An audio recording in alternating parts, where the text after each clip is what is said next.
പാലക്കാട് കല്ലടിക്കോട് എന്ന സ്ഥലത്താണ് ഞാൻ നിന്നിട്ടിരിക്കുന്നത്.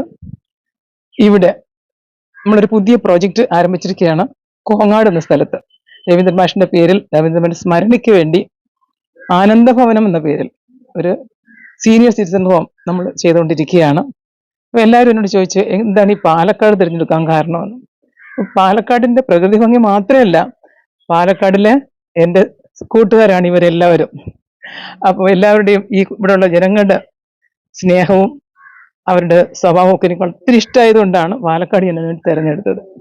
വയസ്സായവർ തങ്ങളെ പരിഗണിക്കുന്നില്ല, അവരെല്ലാം ഒറ്റപ്പെടുത്തു എന്നുള്ളൊരു പരാതി എല്ലാവർക്കും സ്വാഭാവികമായിട്ടുണ്ടല്ലോ. അപ്പൊ അതൊന്നും ഇല്ലാതെ എല്ലാവരും ഒത്തൊരുമിച്ച് ആനന്ദഭവനം, അതായത് ആനന്ദത്തോടു കൂടി അവസാന കാലം ചെലവഴിക്കുന്ന ഒരു ഉദ്ദേശത്തോട് കൂടിയിട്ടാണ്. ഇവിടെ നമുക്ക് കുറേയധികം ആക്ടിവിറ്റീസ് ഉണ്ട്. അത് നമ്മൾ സാധാരണ ഒരു ഓൾഡ് ഏജ് ഹോം അല്ല, ഇതൊരു പ്രത്യേക രീതിയിലാണ് നമ്മുടെ ഉദ്ദേശം എന്ന് വെച്ചാൽ അവര് അവസാനം വരെയും ആക്റ്റീവായിട്ടിരിക്കണം. അവരവരുടെ കഴിവുകളെ പുറത്തു കൊണ്ടുവരിക, അവരെപ്പോൾ സന്തോഷമായിട്ടിരിക്കുക, ഏതൊക്കെ രീതിയിലാണ് അവർക്ക് ആനന്ദം കൊടുക്കാൻ പറ്റുക, അതൊക്കെ നമ്മളിവിടെ പ്ലാൻ ചെയ്യുന്നുണ്ട്. അങ്ങനെ ഒരു പ്രോജക്റ്റാണ് നമ്മൾ ചെയ്യാൻ ഉദ്ദേശിക്കുന്നത്. നല്ലൊരു സപ്പോർട്ടാണ് ഈ പാലക്കാടുകാരിൽ നമുക്ക് കിട്ടിയിരിക്കുന്നത്. അതുകൊണ്ട് തന്നെ ഞാൻ വളരെ സന്തോഷവതിയാണ്. ബിൽഡിങ്ങിന്റെ ആരംഭിച്ചിട്ടേ ഉള്ളൂ. എങ്ങനെയും 1 വർഷം കഴിഞ്ഞിട്ടായിരിക്കും നമ്മളത് ഓപ്പൺ ചെയ്യുക. അപ്പൊ എല്ലാവരുടെയും സഹകരണം നമ്മളോടൊപ്പം ഉണ്ടാവണം.